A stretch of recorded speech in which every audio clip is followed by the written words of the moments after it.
Proclamação do Evangelho de Jesus Cristo, escrito por João. Glória a vós, Senhor. Naquele tempo, Jesus foi para o outro lado do mar da Galileia, também chamado Tiberíades. Uma grande multidão o seguia, porque via os sinais que ele operava a favor dos doentes. Jesus subiu ao monte e sentou-se com os seus discípulos. Estava próxima a festa dos judeus. Levantando os olhos e vendo aquela grande multidão que estava vindo ao seu encontro, Jesus disse a Felipe: onde vamos comprar pão para que possam todos comer? Disse isso para pô-lo à prova, pois ele mesmo sabia muito bem o que deveria fazer. Felipe então respondeu: nem 200 moedas de prata bastariam para dar um pedaço de pão para cada um. Um dos discípulos que estava ali, André, irmão de Simão Pedro, disse: está aqui um menino com 5 pães de cevada e 2 peixes, mas o que é isso para tanta gente? Jesus disse: fazei sentar as pessoas. Havia ali muita relva, e lá se sentaram aproximadamente 5.000 homens. Jesus tomou os pães, deu graças, distribuiu-os aos que estavam sentados, tanto quanto queriam. E fez o mesmo com os peixes. Quando todos ficaram satisfeitos, Jesus disse aos discípulos: agora recolhei os pedaços que sobraram para que nada se perca. Eles recolheram os pedaços e encheram 12 cestos com as sobras dos 5 pães, deixadas pelos que haviam comido. Vendo o sinal que Jesus tinha realizado, aqueles homens exclamavam: este é verdadeiramente o profeta, aquele que devia vir a este mundo. Mas quando notou que estavam querendo levá-lo para proclamá-lo rei, Jesus retirou-se de novo sozinho para o monte. Palavra da salvação. Glória a vós, Senhor. Prezados irmãos e irmãs, esta primeira leitura nos traz a realidade dos nossos dias. Os cristãos no início eram muito perseguidos. Eles viviam em pequenas comunidades. A palavra de Jesus lhes era anunciada. Muitos pagãos se convertiam, se juntavam àqueles novos cristãos. Mas o governo os perseguia muitas vezes. Então, os discípulos procuravam fortalecer a fé daquelas pessoas. Mas a perseguição era muito forte.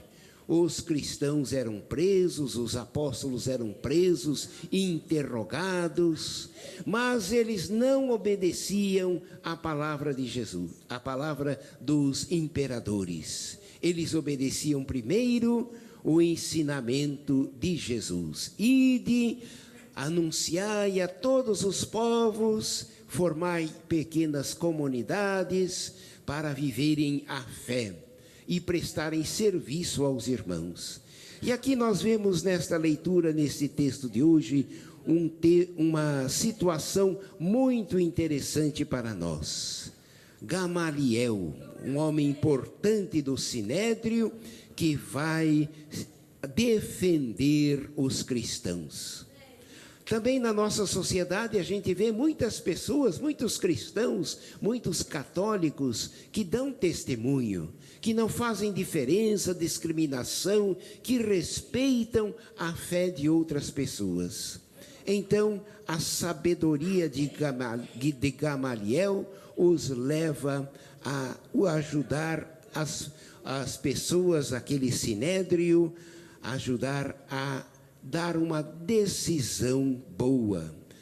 Então, o que ele vai dizer? Se vem de Deus, vós não conseguireis eliminá-los, porque se este projeto ou esta atividade é de origem humana, ele será destruído. Mas se vem de Deus, não conseguireis eliminá-los. Cuidado para não vos pordes em luta contra Deus. Então, todos aqueles membros do Sinédrio são capazes de aceitar.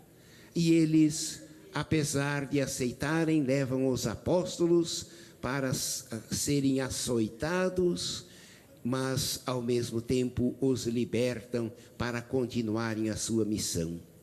Esta é a missão da igreja, a missão de anunciar o nome de Jesus, a missão de formar pequenas comunidades e ajudar as pessoas a viverem a fé.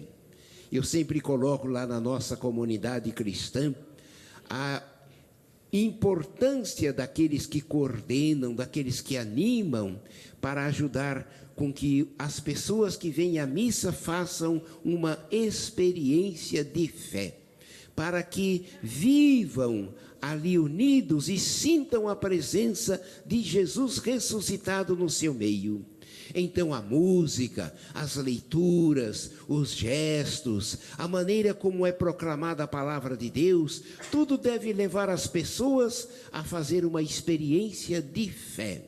E é importante que os membros da comunidade, os responsáveis, os voluntários, também se preocupem em preparar a celebração, para que os cristãos façam na missa uma experiência de fé. A gente não vai na missa para cumprir uma obrigação, porque mandaram, porque eu tenho medo de ser castigado. A gente vai para a missa para fortalecer a fé, porque o Cristo ressuscitado está ali no meio. E a gente quer que a missa seja realmente para os cristãos uma experiência de fé. A gente sabe que hoje nós vivemos muito apressados. Os católicos, os cristãos, chegam na última hora e saem logo depois que o padre dá a bênção. Às vezes nem esperam o padre dizer, vamos em paz, que o Senhor nos acompanhe. Às vezes eu tenho vontade de dizer, vamos em paz e que o Senhor vos alcance, porque já estão bem distantes. Então, é preciso que a gente trabalhe também a celebração, para que ela seja verdadeiramente uma experiência de fé. Uma experiência de fé. Para que a gente saia dali fortalecido, animado, entusiasmado, não só para viver a fé individualmente, mas para anunciar a fé aos nossos irmãos. Por isso aqui a leitura da multiplicação dos pães do Evangelho de hoje nos fala muito bem deste serviço que nós devemos prestar aos outros, deste testemunho que a gente precisa dar de Jesus Cristo aos nossos irmãos. Vamos fazer isto. Vamos aproveitar este tempo da Páscoa, o tempo que os nossos bispos estão reunidos em Aparecida, pensando no povo de Deus, falando da nossa missão, procurando descobrir novos caminhos, novos métodos para a evangelização. Vamos nós também nos relacionar melhor com aqueles que moram no mesmo prédio, no mesmo condomínio, na nossa vizinhança, convidá-los também para ir à missa, para participar desta experiência de fé. E vamos fazer com que a nossa celebração possa ser realmente para nós um fortalecimento da nossa fé. Vamos rezar, vamos pedir e juntar agora todas as nossas intenções.